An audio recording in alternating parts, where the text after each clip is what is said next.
పిల్లగాడంతా ఇండి విడాలంటే అదంతా ఇండే అప్ప మెరస్తుందా ఈ కాల బంగారం ఎంత ఉంటావు ఎన్ని సూట్ కేసు ఉంటావు నువ్వెవరు ఎక్కడి నుంచి వస్తున్నావు నీ ఊరేవి నీ పేరేవి నువ్వెవరు పుట్టావు ఎవరు పెదమాది గారు పుట్టావా ఇద్దరు ఒకటే సైజు కొన్నారమ్మా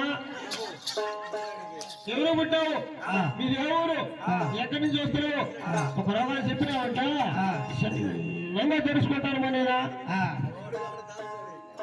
కాదమ్మా నీకు పుట్టిందమ్మా అసలు పుండా పుండగా నాయన ఏదైనా పుట్టా పెరగాయి అసలు నాకు ఉండాలమ్మా ఇంత నాకు ఒకసారి చూపించకూడదా ఇల్లు వాసలమ్మా ఇల్లు మరి పని పని కూడా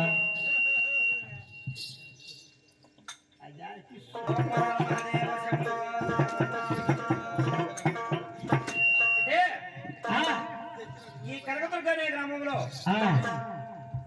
అమ్మవారు మాతమ్మకి 3 రోజులుగా తిన్నాలు పెట్టుకున్నారు. ఈ రోజు తొలిలో అమ్మవారికి పుట్టగాడ కథ, అమ్మవారు ఎలా పుట్టిందా, ఈ మహాతల్లి మనకి ఎలా దేవుడైందా అనే కథా సంగతి ఇప్పుడు స్టార్ట్ చేస్తున్నాము. చిన్నలో కథలో ఎవరిన మీద ఈ కథ విని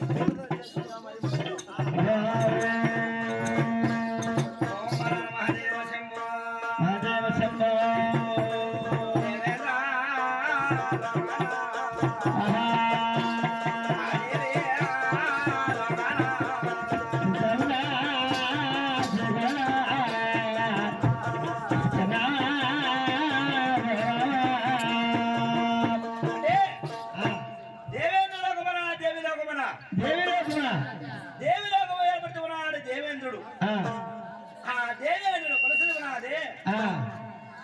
అమరావతి ఆ దేవేంద్రుడు అమరావతికి ఏడు గడియలట దేవి లోకములో అంగరంగా వైభవముగా కళ్యాణం జరిగినారు.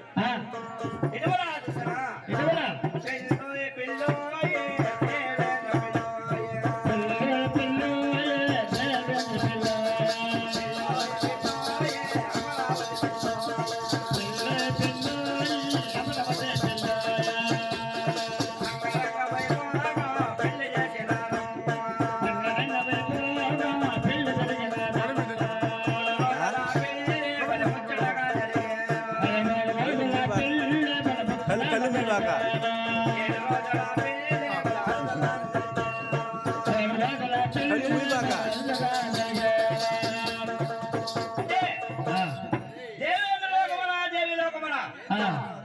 దేవేంద్రుడు అమరావతికి ఆకాశమంతా పన్నెలు వేపించి భూదేవులంతా అరుగులు వేపించి ఏడు గడిలట దేవాని దేవతలు రాజమోనుడు గరుడ గంధర్వ కిన్నెని కెంపురస సలగస నందనాలు సకలాద మోనులందరూ పిలిచి దేవేంద్రుడు అమరావతి ఏడు గడిలట వివాహం చేసుకున్నారు.